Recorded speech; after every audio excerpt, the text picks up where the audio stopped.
Madame et Messieurs les membres du Conseil des ministres statutaires de l'UMOA, You are the first person to join the conference. Messieurs les présidents et chefs des organes et institutions de l'Union, Mesdames et Messieurs, c'est avec un réel plaisir que je vous retrouve à cette troisième session ordinaire du Conseil des ministres de l'Union, ce vendredi 30 septembre 2022 dans la capitale de la Teranga, au Sénégal, dans les locaux du siège de notre Banque centrale. Je voudrais, en cette occasion, vous souhaiter la bienvenue à cette session au cours de laquelle nous aurons à nous prononcer sur des dossiers importants pour le processus d'intégration de notre espace communautaire, porté principalement par la Commission et le Conseil régional de l'épargne publique et des marchés financiers préférés. Je voudrais, à l'entame de mes propos, adresser mes remerciements aux plus hautes autorités du Sénégal, en particulier Son Excellence M. Macky Sall, président de la République, pour le chaleureux et fraternel accueil qui nous a toujours été réservé au pays de la Teranga. Mesdames et Messieurs les membres du Conseil, depuis notre dernière session, des évolutions sont intervenues dans la composition de notre Conseil, avec l'arrivée de 3 nouveaux membres, à savoir, au titre de la Guinée-Bissau, M.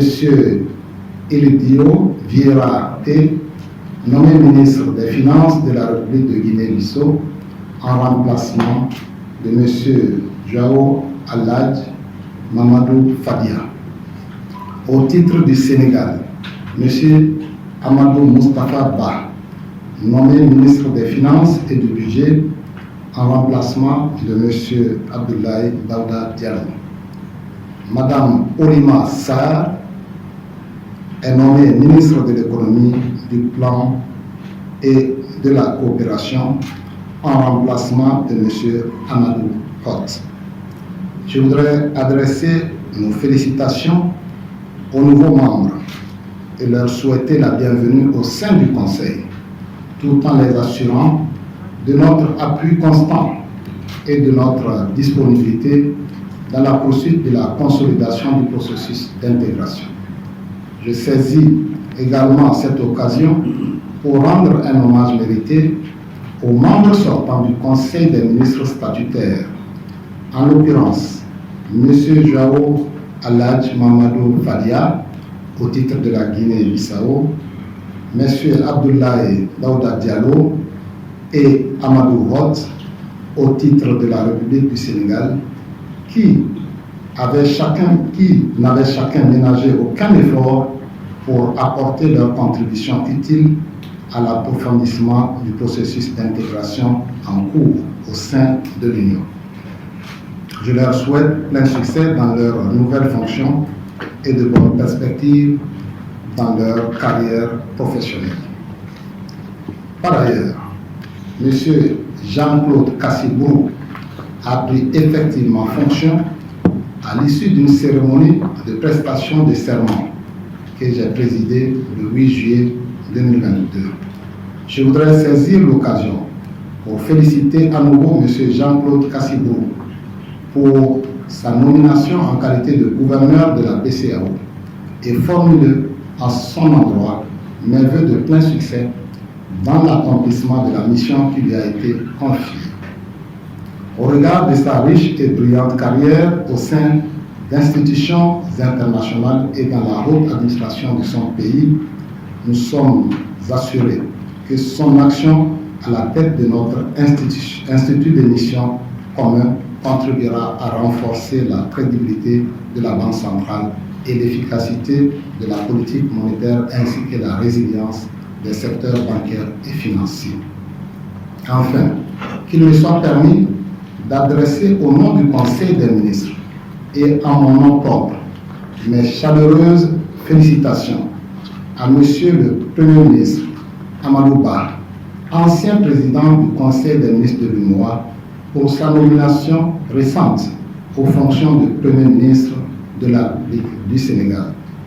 Nous lui souhaitons plein succès dans ses hautes fonctions.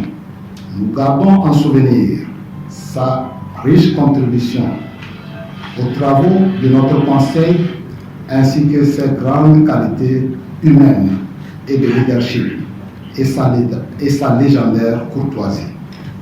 Chers collègues, mesdames et messieurs, la présente session se tient dans un contexte international marqué par la poursuite de la guerre en Ukraine et des effets de la crise sanitaire, ainsi que de fortes tensions inflationnistes, non seulement aux États-Unis et en Europe, mais également en Afrique.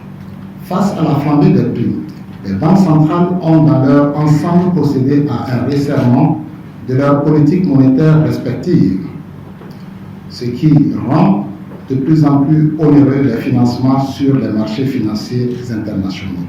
Dans ce contexte peu favorable, les économies de l'Union restent globalement résilientes et cette bonne dynamique devrait se poursuivre avec des prévisions de croissance de 5,2% et 5,6% au troisième et quatrième trimestre de 2022 respectivement. Malgré ces bonnes perspectives, les économies des États membres de l'Union restent également confrontées aux difficultés d'approvisionnement, notamment en produits alimentaires et en intrants agricoles.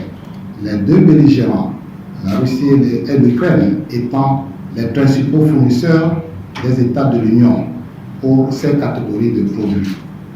Les difficultés d'approvisionnement en produits alimentaires et des campagnes agricoles passées, jointes associées à la hausse des prix des produits pétroliers, induisent de fortes tensions inflationnistes dans les États membres de l'Union, avec un taux d'inflation en moyenne annuelle de l'Union de 5,9% au mois de juillet 2022.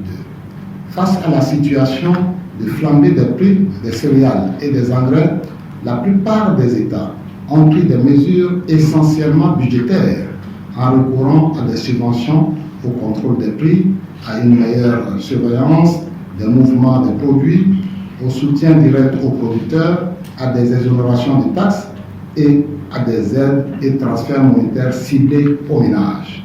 Ces interventions ont dans l'ensemble fragilisé la situation budgétaire des États membres, rendant difficile les perspectives d'une consolidation budgétaire rapide. C'est à ce titre que nous avons invité, conformément à la décision que nous avions prise la session dernière, le directeur Afrique du FMI pour échanger avec lui au cours de ce conseil sur les perspectives de l'Union et aussi les défis auxquels l'Union fait face.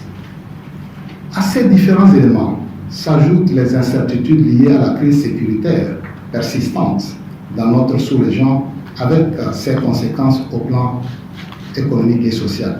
Je voudrais encore une fois souligner les efforts importants que ne cessent de consentir les États membres pour atténuer les souffrances des populations face à la flambée des prix. C'est le lieu de rappeler également les orientations de politique économique issues de la réunion du Conseil des ministres de juin 2022 qui mettent l'accent sur la nécessité de renforcer ces mesures d'urgence qui visent la préservation du pouvoir d'achat des populations, en particulier les plus vulnérables, et à protéger les consommateurs tout en maîtrisant le déficit budgétaire. Il s'agit également pour le moyen terme de mener des actions structurantes devant permettre d'améliorer sensiblement l'offre de produits agricoles et leur transformation au sein de l'Union. Je reste convaincu que la mise en œuvre de ces orientations contribuera à améliorer la situation et à préparer les économies de l'Union à faire face à de tels chocs dans l'avenir. Au demeurant, je tiens à saluer la résilience des économies de l'Union qui, dans ce contexte difficile, maintiennent la dynamique d'une croissance soutenue. Les performances des économies sont, comme vous le savez, le résultat des réformes entreprises ces dernières années par les États membres, des investissements importants qu'ils ont réalisés dans les infrastructures socio-économiques et des exigences de discipline de l'exercice de la surveillance multilatérale.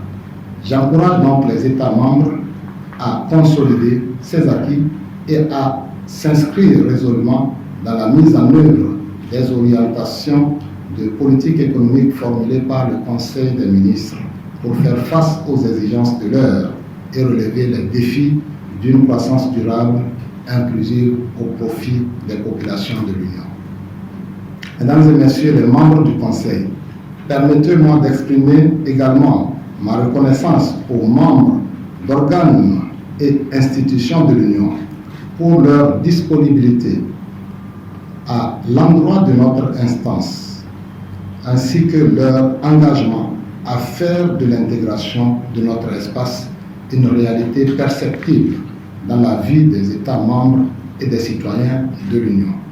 Je voudrais également les féliciter pour la qualité des documents qui nous sont soumis.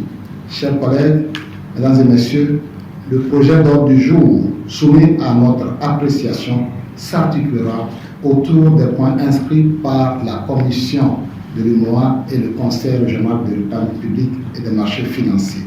Au titre de la Commission de l'UMOA, nous examinerons des projets d'actes communautaires dans les domaines de l'énergie, du partenariat public-privé et de l'environnement, notamment les projets d'actes relatifs à la mise en œuvre du programme West African Coastal Area Programme, WACA, financé par la Banque mondiale, soit une douzaine de projets de texte, ainsi que le projet de règlement relatif aux titres financiers islamiques, aux sociétés d'émission de secours autogérées et aux fonds d'émission de secours. Au titre du Conseil régional de l'épargne publique et des marchés financiers, le Conseil se prononcera sur la version consolidée du traité révisé de l'UMOA et la nouvelle identité visuelle de l'autorité des marchés financiers de l'UMOA, ainsi que sur les comptes annuels du Conseil régional clos au 31 décembre 2021. Nous examinerons également le projet de décision portant modification du règlement général relatif à l'organisation, au fonctionnement et au contrôle du marché financier régional de l'UMOA en rapport avec l'introduction des instruments financiers islamiques sur le marché financier régional et le projet de décision relatif aux comptes inactifs et aux avoirs en déshérence sur le marché financier régional de l'Union. Ainsi, nous adopterons les modalités d'application des normes IFRS par les entités faisant appel public à l'épargne sur le marché financier régional de l'UMOA. Au titre de la LOAD, nous procéderons à titre exceptionnel au renouvellement de l'exemption fiscale consentie par les États de l'UMOA en faveur des emprunts obligataires de la CRH UMOA sur le marché financier régional. Chers collègues, je sais pouvoir compter sur votre perspicacité habituelle pour un examen approfondi des questions qui nous sont soumises. Je voudrais pour finir réitérer mes remerciements aux organes et institutions de l'Union pour les commodités de travail mises à notre disposition. Sur ces mots, je déclare ouverte la présente session ordinaire du Conseil des ministres de l'Union. Vive l'Union, vive le processus d'intégration régionale. Je vous remercie de votre aimable attention.